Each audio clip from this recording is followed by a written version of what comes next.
This is in the Luke, North County. So we're here. We're going to do a personal interview. We're going to interview Mr. Tommy Reeves, a.k.a. Tommy Guns, a.k.a. Oxnard, something. I don't know. But anyway. So we're going to find out what's Tommy all about. Heard some shit. I shot him. In the Luke, North County. The trophy shovel, you remember? When I was 20 years old, I found out that my dad that I grew up with wasn't my dad. He was my stepdad. One day, my uncle just came up and goes, "He was actually him." I was like, "What?" Tommy Guns and Victor. With Victor. Oh, wait. There's more to this.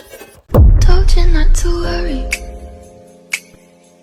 but maybe that's a lie. Honey, what's your hurry? But maybe that's a lie. Makes you tick, Tommy. Yeah, let me ask one question to start it off. Yeah. Okay. What is the earliest memory as a child, a good memory that you have that you can remember? Just the earliest memory. The earliest memory I have.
Lived in LA when my parents got married.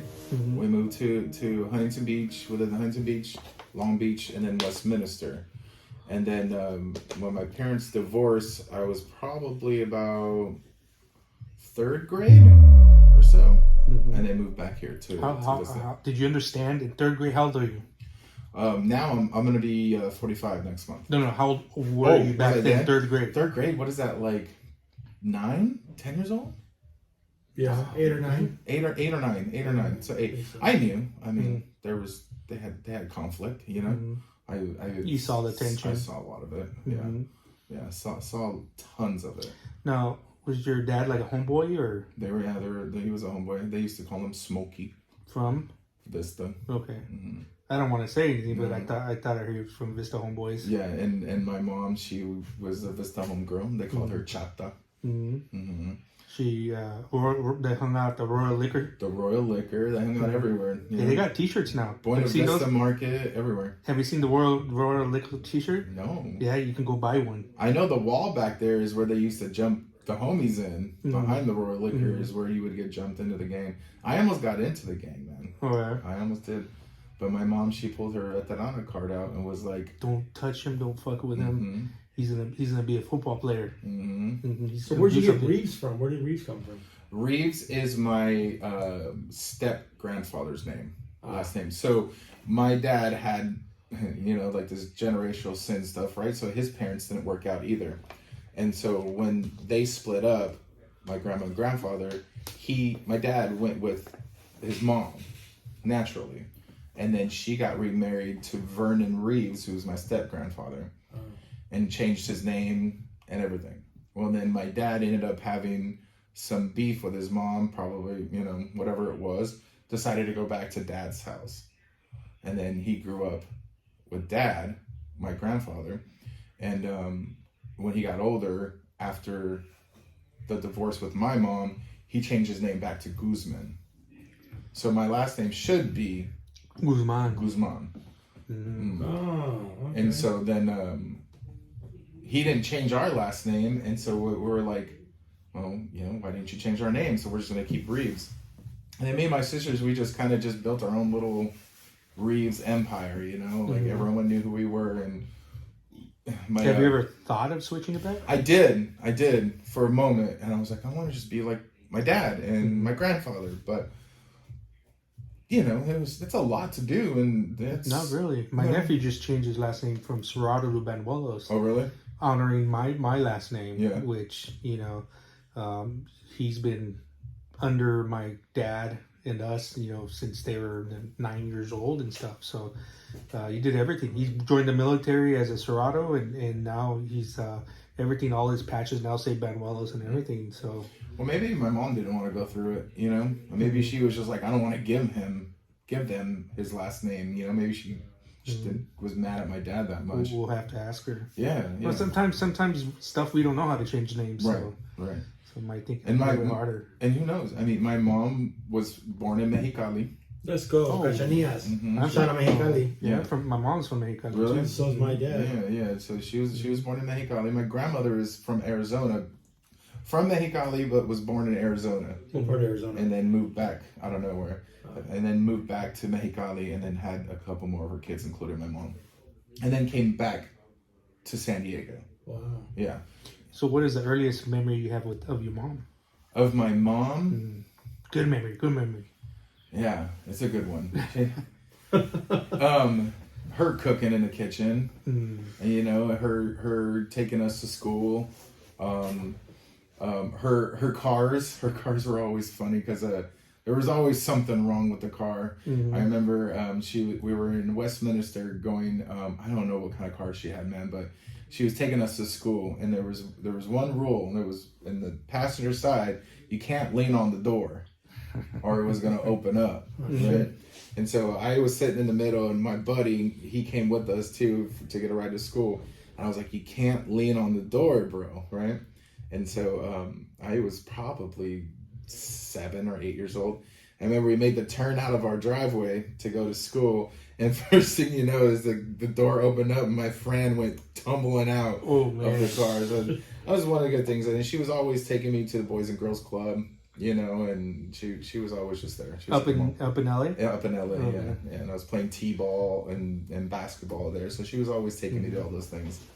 I used to, in the summertime when I was like 13, 12 years old, we'd come down to visit my grandpa here in Vista. We lived up north, and I'd always hit up the Boys and Club here in Vista. I always knew somebody here. Yeah. And I don't remember their names now, and I, of course, lost touch with them, but there's a couple kids, and I'd go to the Boys and Girls Club here in Vista. Yeah. No, I love the Boys and Girls Club. We had fun there, so that was a good time. Mom's was always, always serving whatever we needed, always hugging her. I remember that she was always cuddling with me. And so you were a hugger. I was a hugger. There was just something about mom like petting your hair or just running her fingers through your hair. I mean, my sister even still to this day, when my mom is sitting down somewhere, my sisters will go and lay and put their head on her lap and just want to get mom to rub their heads, and that was like a soothing thing for us. And so I remember that as well too. Always just going get mom love, like, oh, okay. We had to get it somewhere. It was hard to get it from dad because he was either in the garage or he was out and about. So when we were young, dad started getting into his bad ways of not really being such a good husband. So that's the reason why we left Los Angeles and came back to Vista. Back to the hood. How old were you? So you were like nine, you said, when you came up? Nine. What school did you go to in Vista? I went to Crestview Elementary School, right off of, in Vista, right off of, I think they call it Escondido Avenue now, or Civic Center. Center? Yeah. It used to be called Sunset back in the day. but it's not Crestview anymore. It's like a continuation school now. But I Was went. that the same one that was Escondido Boulevard? Escondido? Yeah, it was used to be Escondido Boulevard. They changed that street name so many times. Yeah, they did. I remember when I first moved to like North County and I would end up in Escondido Avenue, whatever it's called, and I'd get lost. Like, what? I thought I was headed towards Vista. Why am I in Escondido now? I said Escondido. Oh man. Yeah, but no, lived with grandma when we came to Vista, but it was like to the point where like my grandmother's house was like where my other aunt lives, and another tia lives there, and she had 3 kids. Full house, bro. Like we turned grandma's garage into like a little apartment, like using tarps to separate with me and my sister's room and my mom's room. But hey, you know, my mom always made it happen. You know, always whatever we needed, she got it for us. What is she like? What was her occupation? God, I can't remember what she was doing then, but I knew she's always been in some type of factory job. You know, you gotta say it a better way. She was always a technician for a technician for Penny Saver. A tech job. Yeah, but she did like Penny Saver. She did this. I missed the Penny Saver. Yeah, she did this one job where I don't even remember what she was doing there, but I don't know if she was secretary. Oh, you know what else she used to? She was an assistant for acupuncture place. Like, oh, those are doctors, right? Yeah, and she did that as well too. And those are all that I remember with her working. Yeah. But you remember her more in the kitchen and cooking. More just home, making the home. You know, always mom's always had that tender loving care. It's just you know, when they say mama's boy, that was me. I was a big time mama's boy. Nice. My sisters still get mad at it. They're like, "Geez, you're always." Well, you're the oldest, right? Yeah, you're the first. You're always favoring him more than me, and I'm like, I know, I'm the best. It's always the first that's always the main one. Yeah. You know? Yeah. Is that you, Victor? What's that? Were you the oldest? No, I'm the youngest. Oh, are you really? Yeah. So I have a twin sister, and she's like what 30 minutes, an hour older than me. And then my older sister's like 5 years older than me. Oh, so you get the shit stick all the time. Yeah. No, but I was the boy. Yeah. So it's not the shit stick. It was like I got everything. Yeah. You know, because I was daddy's boy. You know. I had 2 sisters, man. Yeah. How's that? That was good. We fought, but I mean we had no dad in the house, right?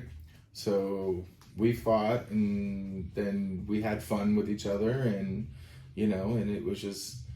It was hard because I would always have parties. You know, my house when I was about, 13, 14 years old, I was just always having people over. And then it kind of sucks because my sisters were kind of like seeing that, and they were young, you know what I mean? But you know, it was good. Our relationship was good, and it's rocky sometimes because I think of the not having both parents, you know, and some of my sisters, I mean, I love them, but we were, and I'm the same way. We're all a little stubborn headed, you know what I mean? Like, it's our way. We gotta, and I think we get that from my mom, man. Like, she's like, nope, don't need help. We got this, you know. Your sisters are very independent, though. They are. What I could see on social media, at their own places, handle their stuff. I think your Sarah had a baby when she was young. Yep. Took care of the baby, raised the girl, made her. I mean, she was very like faithful into helping her in her softball career and everything. Everything. Well, Sarah was like that. She was a really good basketball player. Really good. And moms used to take her to travel basketball everywhere, wherever it was. So that's expensive. She played for this one club called America's Finest. And so there was times where we were like, oh, it's all about Sarah, you know, another game. But it was all about all of us. I had baseball games. My other sister, she was playing some basketball too, you know. But Sarah was very dedicated to that. And Sheila, my little sister, she was just a little sister, man. You know, like, she was the baby. Yeah, she was the baby. Like everything was just like. The babies are the worst in the sense like nobody lets them do anything. Yeah. You know, and that happens with my nephew too. Like, you know, the babies always don't, you know, Big Tommy, the big brother said no, you know, Sarah, the older sister, says no. Mom said no. Yeah. Or I'm going to go tell mom, and you're not going to be able to do this. You know? Yeah. So yeah, everybody's protecting the baby. Yeah. That's what it all is. Hold on. Silence. And how many brothers and sisters do you have, Ricky? Oh shit!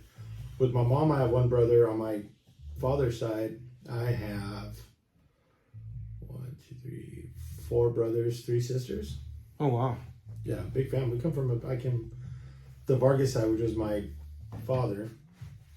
Big family, huge family. Yeah, I only have 2 sisters, so I'm the same with you in the sense that I have no brothers. Yeah. And everybody asks this question. I'm going to ask you this: did you ever want a brother?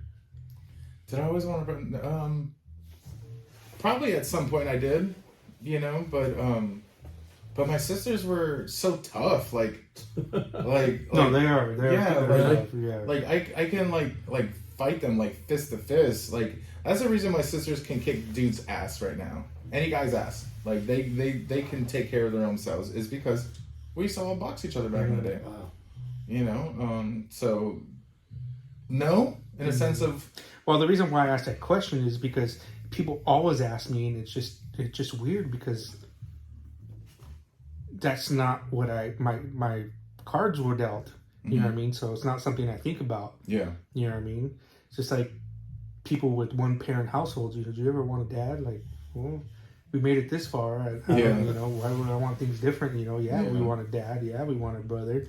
You know, but it's a weird question because, you know, I never thought about it, you know? Yeah. Or you don't think about it. You just live. I wanted a dad when I was older. When I was that older, was probably the wrong sentence for me. No. Everybody wants a dad. Yeah. Well, no. Yeah. I mean, but they always ask that question, like, did you ever want a brother? You're like, I think that'd be cool. You know, I see my nephews. There's 4 of them, and they're each a year apart. So they're like a little gang on the Serrano boys. You know what I mean? Everybody knew them in their high school, and they went to school together. Yeah. I think that'd be kind of cool, even for my son. He was, just a one kid. You know, he didn't have brothers or sisters. You know, but he got everything. You know what I mean? So you can have brothers and sisters, but you would split everything in 3s. You know? Yeah. But no, we my sisters would be known.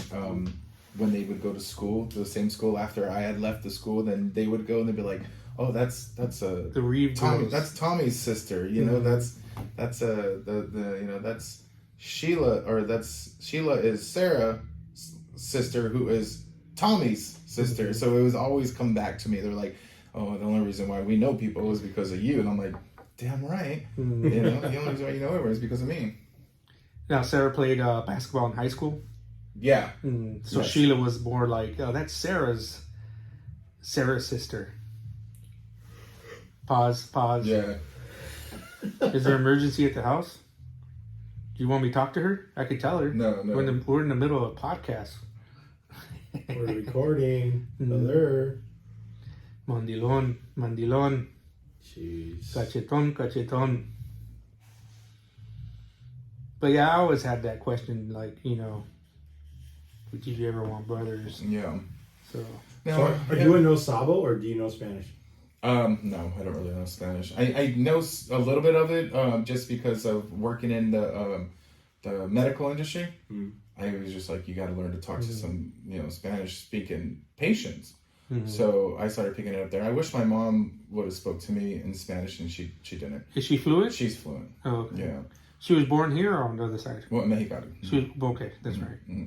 Yeah, so I wish I knew more, but I know some now where I can listen to my grandmother talk, and I know what she's saying. Do you have family in Mexicali still? Oh, I think we do. Okay. I never met them. Oh, okay. I've never met them. Yeah, I got tons of family over there, and I'm like, I'm good. You guys come over here. We went it's too hot over there. We went to TJ. Yeah, it's hot over there. We went to TJ a lot because my mom's dad lived in TJ when he was alive still, Okay. and so we would go there a lot. He would take us to the carnivals all the time. You know, and then we would go, and I would get the TJ's always had carnivals all year long. And then the candy with the walnuts in it. The red ones? Yeah. No, the cream colored ones are the brown ones. Yeah. Oh yeah, dude. Oh, they look like the inside of a Snickers. Yeah. Oh, totally. So, but yeah, no brothers. I'm happy I have brothers now, though. You know, with my my stepbrothers. Oh, okay. Yeah, I have one, So two how, stepbrothers. how old were you guys got united or reunited? Probably a couple of years ago. Mm-hmm. A couple of years ago, it's just like we started kind of getting closer and closer, and then we started going to the thinking to the point like, hey, I want a relationship with my brothers, and it's tough because it's different families. My brother up in LA, he's super cool. He's just like, yeah, I just want to hang out with you guys. So that means the other one's not super cool? No, he's cool, but it's hard because the other one's going to be listening. You better say something nice. No, it's because of the different families, right? Like he had dad a lot of the times raising him. And there's probably a little animosity that I didn't have dad all the time, and it was just like, there was probably a little bit of that. But now it's just like, we really all came together after dad passed, and it's just all love now. We're just like, hey, no, like we need to be bigger than whatever it was we were tripping on back in the day. So nice. Yes. So grew up in high school. What high school did you go to? I went to Vista for my freshman year, and then Rancho when the lines got redrawn out. Everybody wanted to go to Rancho, huh? That was like the newest, latest school, or? Well, it was new, and that's where a lot of my friends were from middle school. Yeah, and that was hard to do in freshman year because I was dealing with a lot from my car accident when I was hit by a car.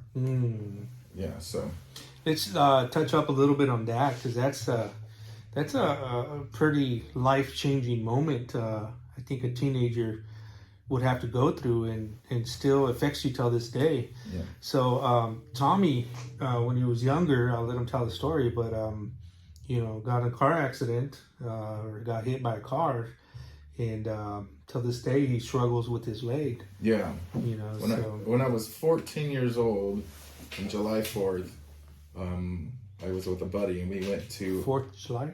4th of July, and we went to a movie. Then we were going to go meet my mom up at a park at Bradley Park right here for some fireworks. And then, but what we did is after the movie, we were both some knuckleheads, and we're like, hey, let's go to the beach. We wanted to check out the scene, see who's there. We stopped for some gas, and I was up at a payphone trying to call some of our friends. And what ended up happening is he lost control of his car coming to pick me up. He had a stick shift, so he had one foot out and was just using one foot just to pop the clutch, put it in gear, and kind of cruise. So he was getting gas. You were on the phone. Yeah. After he got gas, he came to come get you. Yeah. And so he lost control of the car. His foot got stuck underneath the door. He was trying to pull it back in so he can get 2 feet into control clutch and brake, and he couldn't do that. And my right leg got pinned up between the bumper and a post that was right there next to the payphone. The yellow posts. The yellow post. Yeah. Which are supposed to be out in front protecting people who were on there on the payphone, but it was kind of like off to the side, protecting like a trash can. Oh, shit. Anyways, that was one of the things in the suit that we were discussing a lot. But leg got smashed. Basically, I like to tell people just like to take a tomato and just kind of hit that son of a bitch real hard. And that's what happened to my skin. And so I almost lost my leg. Took me to Children's Hospital. Did the leg break? My fibia broke.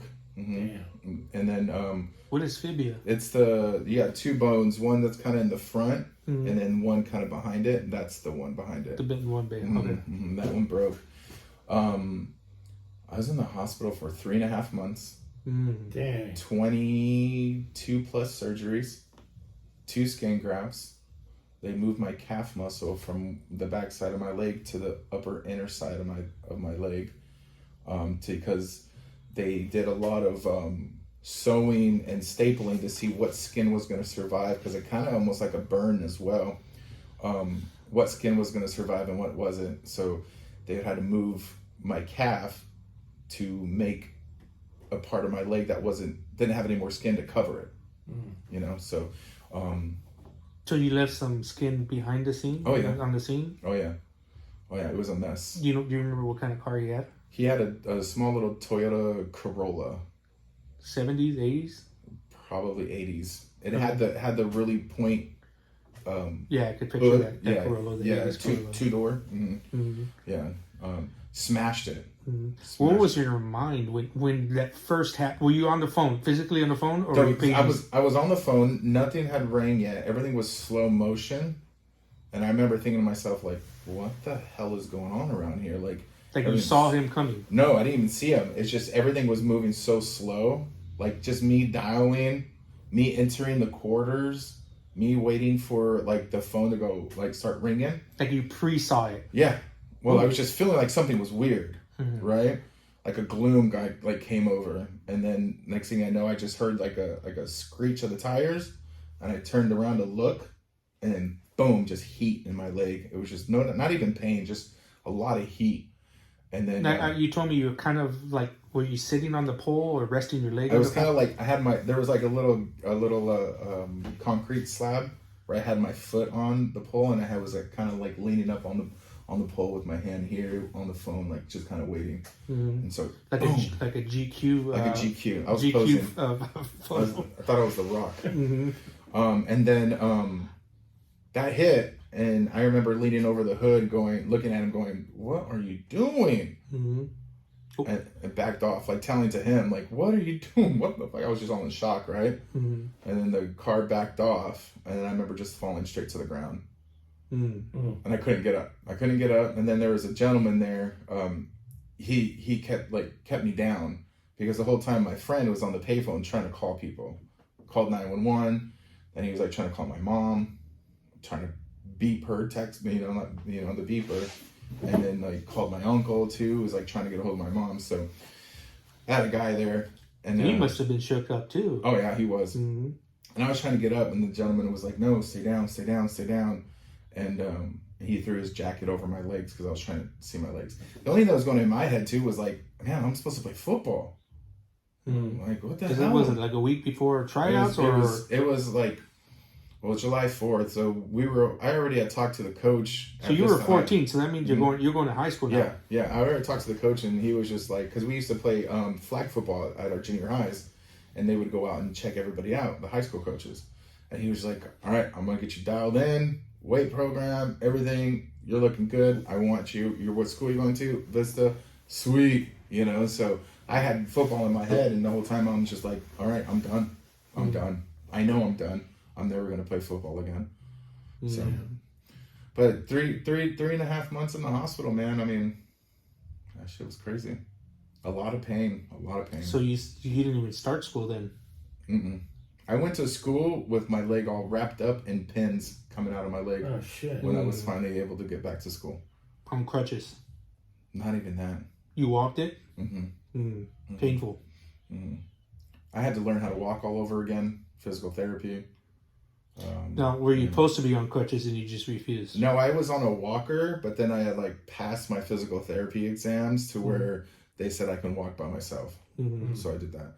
And then while we were in there, Mom stayed with me the whole time in the hospital.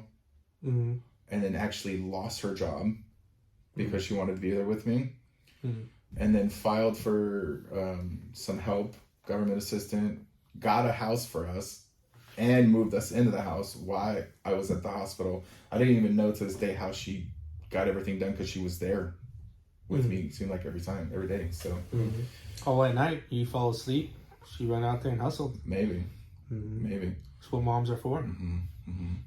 But the children's hospital was really nice. Had a lot of friends there with the nurses and stuff.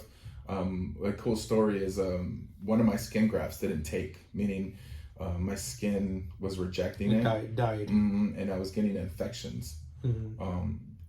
Finally, we got a second opinion from another plastic surgeon. And when my old plastic surgeon found out I was getting a second opinion, he tried to come to my I almost said hotel room, my hospital room. And what happened was the nurses blocked the door and didn't let him in. And they were like, "Nope, get out of here. Dang. We're not letting you come in." And I remember seeing them talk to him through the window. Because your second opinion was there. Second opinion was there. He was there, and he was trying to join them. We're cutting you off, bro. You're done. You're fired. You're fired. Dang. Yeah. And so, like I said, there's a lot of good nurses and good doctors and PT therapists at that children's hospital, and they made that visit, that stay there for me as comfortable as they can. So, was this was at Rady's? Rady's Children's, yeah. That was fairly new hospital too, right? It was.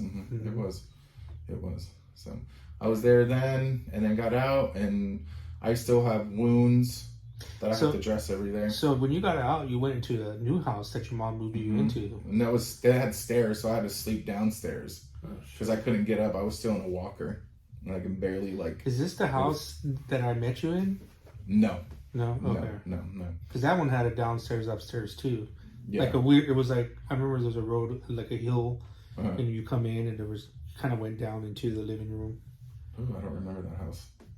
No, I don't remember that. So, anyways, it must have been awkward. Your life has changed. You're out of commission for 3 months. You're not hanging out with your friends on the streets no more. Or your homies. Yeah. You know, you're barely probably talking to your moms and sisters. You're, out of the loop. Yeah. You know, and then now you're going into a new home that you don't even know. Yeah. And it's not even home for you. No. No, it was crazy because like there was one time I woke up, I had to sleep downstairs. I woke up and there was like tons of ants on my bad leg. Like tons of ants because I had open wounds and stuff too from the thing. I remember I freaked out. Mom came down and helped me, and then another time me and my sister Sarah were downstairs, and we were hanging out and laughing and joking, and then some guy tried to break into our house, like straight moving the freaking the window and everything crazy, and I was like, oh shit, go get mom. And I had my bat there and I was just waiting, and he comes in and he left and never came in. So I was like, I can't move, I'm done, you know. But anyways, I go through doctor's appointments still all the time. I work compression stuff, you know, and my leg hurts, but you know. Now, when you went home, did you go to school, start going to school right away, or did it take a few more months? It took me a couple months before I went to school. When did you turn 15? I turned 15 in 95, January 95. So, did you turn 15 before you went to school? When you officially went back to school? Yeah. Yeah. So you were 15, freshman? Yeah. Okay. Describe the feeling that you had, because we all have that feeling, you know, the butterflies. We're going to high school and it's new from junior high, and we get our own lockers, because I'm assuming you had lockers in your day too, you know. It was going to be a whole different vibe with all the big kids, you know. Yeah. Now you're in this different type of predicament or situation where, you know, you're going to high school, one, so that's a scary thing. Two, you're going to an established high school. Yeah. You know, and now you're coming handicapped. You know what I mean? I was scared. Yeah. How to describe that feeling? Just if you can close your eyes and bring us to that day. I was scared, because because of what my leg looked like, right? It looked deformed, and I couldn't wear pants or anything because my leg was too swollen. Still to the day, that's why I wear a lot of shorts. And so I was scared, and what people were going to think of me was I going to be able to hold up in school? Like, am I going to get tired? You know? And so walking in, I was afraid, embarrassed, and uncertain about, like, if I was going to make it through the whole day, you know, like, am I going to get an infection? Is my leg going to start bleeding? Like, what's going to happen? Like, Well, what happened? Tell us. Nothing, dude. I did get tired. I got really tired. I would have to go to the nurse and rest a little bit. But rather than that, man, I was just, it came easy. Like, I was like, okay, got in the vibe where I'm like, my head, I'm like, I'm in school, and I was able to like forget about the lake for a second, you know. But when it was bell rang and time to go walk to another class, I was like, okay, let's go slow. This is hurting, but I was able to do it, you know. So. Did you have your junior high friends, some of your junior high friends there that you met up with? Kind of, because it's a split. But it was almost I was almost alone though, you know. It was just like maybe they didn't want to come around me because I looked different now and weird. But I kind of felt a little alone as well there when I was there. And then when I moved to Rancho, there was more friends with me there, and a year had passed, so I was a little more mobile and not so much like the leg was really bad and out there, but more of like So now I can dress. You went to Vista High, and then later on, the next year you went to Rancho. The next year I went to Rancho because they changed the lines or border lines where we lived at. So, and it got easier at Rancho. Oh, okay. So you felt alone, and yeah, it's kind of tough. Like, what do you do? You know, when someone's disabled and walking a little slower, and It's scary, man. I was just like, okay, people think I'm weird. Did people try to clown you, like people you didn't know? No, No. no. That's good. Yeah, Because they knew your mom and dad. probably. Hell no. But yeah, man, That's, it that's just the Guzman family right there. yeah. But then it got better, and I was able to do a lot of like things as a young adult. You know, like meeting the homies, like meeting you guys, and hanging out and going to parties, and you know, things got really better, and then I had my daughter when I was 18. You know, and then became So that thing down there still worked, huh? yeah. You got lucky. Yeah. Could have went with the leg. It could have went too, yeah, 100%. But had my daughter, and then I wasn't too good of a father in the beginning. I was You're a teenager. I was unsure. 18. I was unsure about what I was doing, and I was a bad dad. I was out partying all the time. Is this with your first one? Is this We never got married. That's not my. No, I'm my sorry. wife. Your wife right now, is that her daughter? No. Oh, okay. This was another lady. You know, it didn't work out, and then it took me a while to realize, well, you got to be here for your daughter. So, yeah. That's the daughter that's in Indiana? Now, yeah, she's the one that's in Indiana. Nice. Yeah. So what in all, I know, you know, we're all grateful for our lives and where we're at and all that stuff, but does it still bother you in the back of your head as a grown up? You know, what could have been? You could have been a football star. You know, does it bug you? Is there anything that just bugs you about it? Before my marriage to my wife, it did, because I was like, what else is there? Like, I could have been here, I could have been there, and you know, I would get mad at myself and have a lot of depression. You know, a lot of depression to where there was points where I'm like I didn't want to go on with life because of the pain in my leg. Tell me about that story you told me though. Just about the pain in my leg and the issues with, you know, my daughter and her mom, and not having my daughter around all the time. And I got really a low point in my life to where, you know, I did have a gun, and I did sit down in my room crying, and nobody knows this, and I had thoughts of ending it all. You had it on your lap. I had it on my lap. I had it sitting on my lap and just crying. I thought maybe I was done. I give up. And that's because of everything. Everything. Daughter, The daughter, the leg, the way I'm living, what I'm doing. It was out of control. You were over it. And then something told me to stop. You know, I was just put it away. It's gonna be okay. It's gonna be okay. And I did. And now you're happily married. And kids, house. Now, man, like I met my lady, and you know, how'd you guys meet? She definitely tell us that story. She definitely makes me better, man. You know, we met through some mutual friends. It was a Super Bowl party, the Saints and the Colts, and I was with my buddy, and he was dating a girl who was friends with my lady, and he was like, hey, you know, let's go hang out. We're gonna go to another party and go chill. And I'm like, all right, who's there? And he's like, my lady's there, you know, my girl. And I'm like, I don't know. And he was like, no, but she's got a friend. I'm like, okay, let's go. And so we went, and then when I saw her, another guy was talking to her, and I was just kind of standing there listening to her, and she was just like shutting him down, like, no.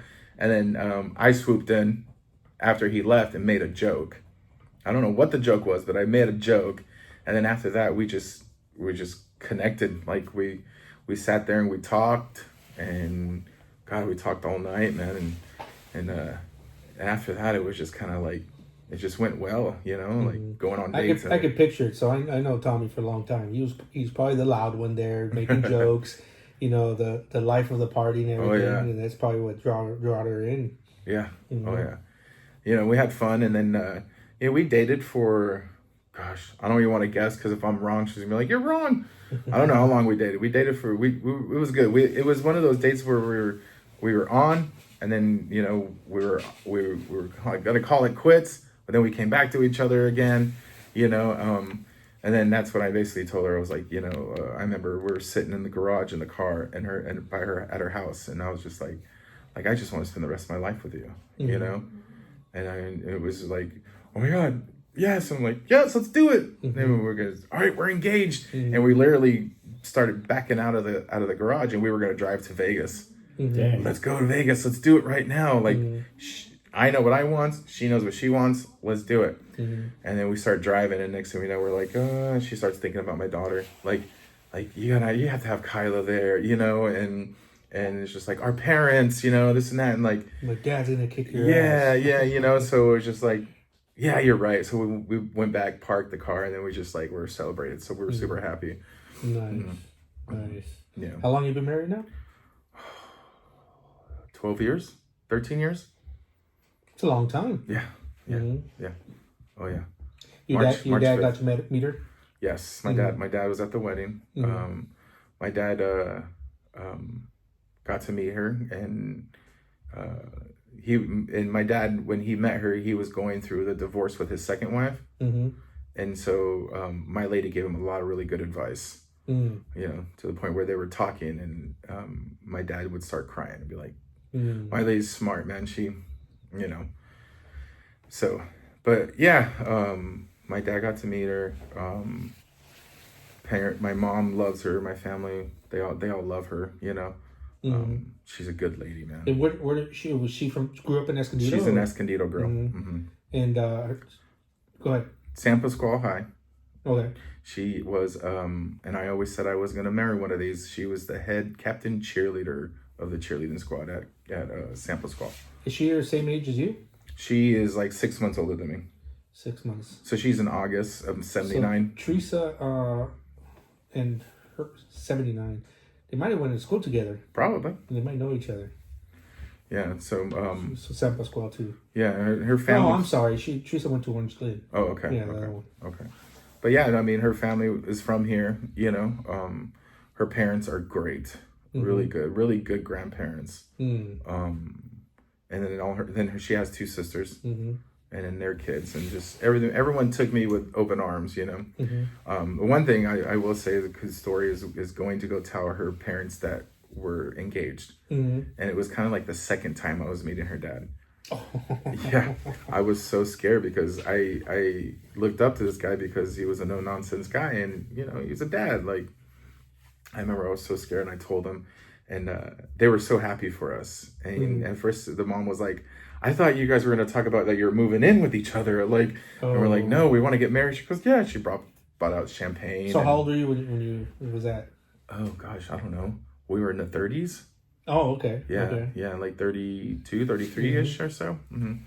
So it was a fun time. We had the wedding at our church, and then we did a backyard reception at their house, at the in-laws' house. Yeah, everyone's there. My mom was there, my family, her family. She has family. Her mom is from North Dakota.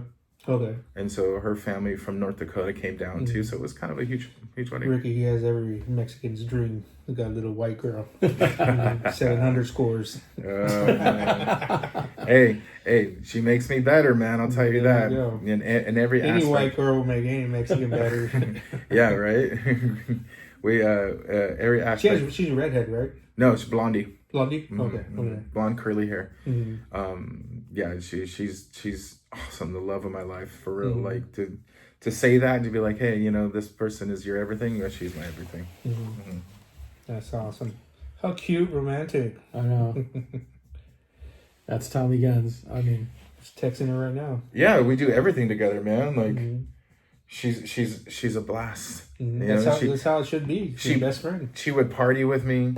Like when we first started dating, I'm like, how can you hang with me? And she's just like, I don't know how I can, but I'm doing it.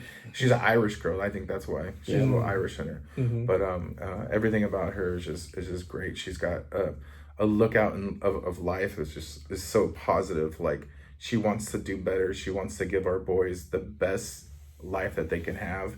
Mm-hmm. And I love that. And I'm on board with that. And I tell her, like, it's hard for me sometimes because I'm not used to that. I'm not used to having the two parents and understanding that, like, when we fight, like, I think it's bad. Oh my God, we're going to break up, blah, blah, blah, because that's what I saw out of my parents, right? It's like they fought, one of them left, and there was like a separation for weeks, right? And then we come back together. And she was like, oh, I get it. So I've had to do a lot of self-work in myself. You'd freak out. Like, Yeah. it's over, it's done. Yeah, I got to do a lot of self-work in myself and go, okay, she's really helped me. I just told you to take the trash out. Yeah. That's it. She really helped me, like, learn how to stop, listen, relax, bro. Like, it's not the end of the world, you know?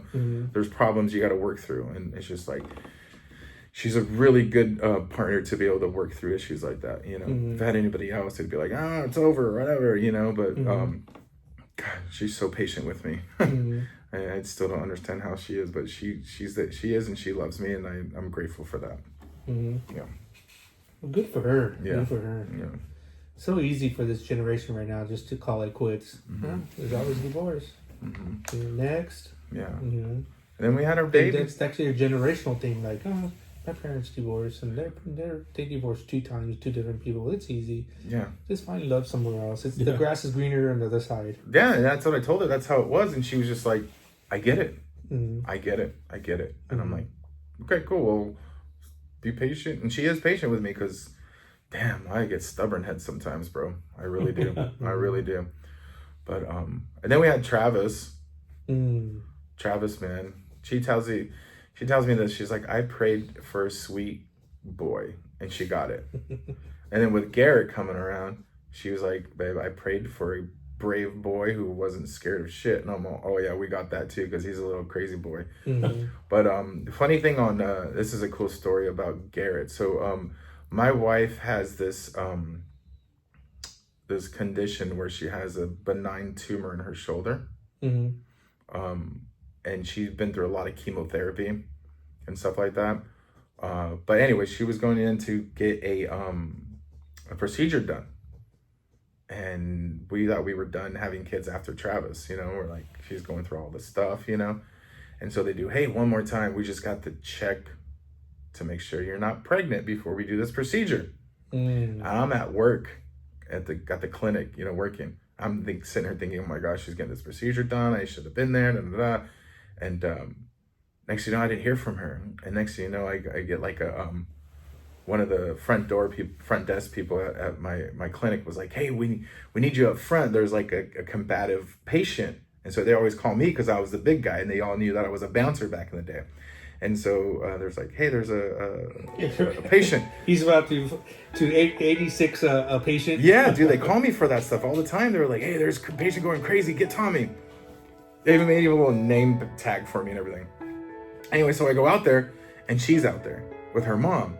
I'm like, whoa, what are you doing here? And she's like, they couldn't do the procedure. I'm like, whoa, what, why?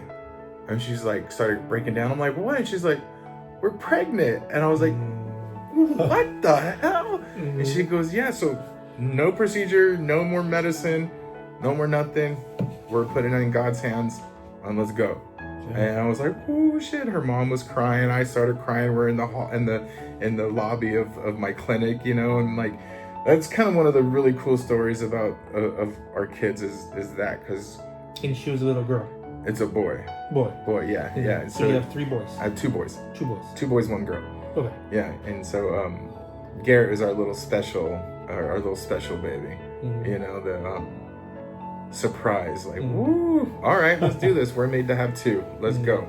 You know, so but yeah, man, just It must have been a special moment there. it was. Awesome. So, what advice on the subject of divorce? Let's go back to that. What advice would you give a teenager or kids nowadays? You know, how to deal with that? Going through their parents going through divorce. Yeah.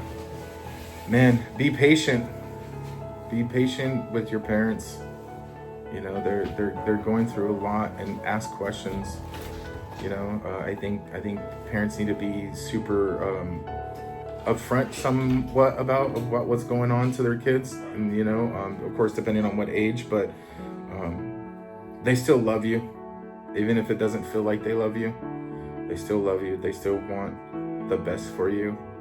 And this is one thing that I did was learn not how to have a marriage by watching my parents. And it taught me to what not to do. And I'm a big believer, like, I don't want to fight.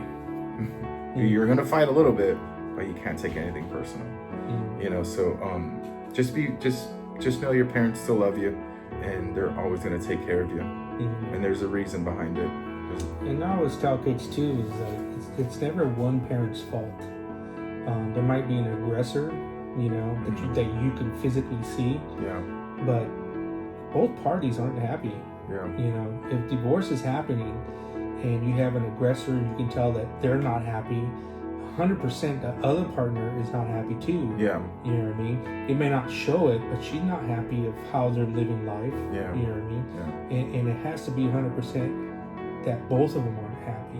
You know, that's why divorce happens. They're doing it for your own good. Mm-hmm. So you're not stuck living in a house with two parents that are just at each other's throat the whole time.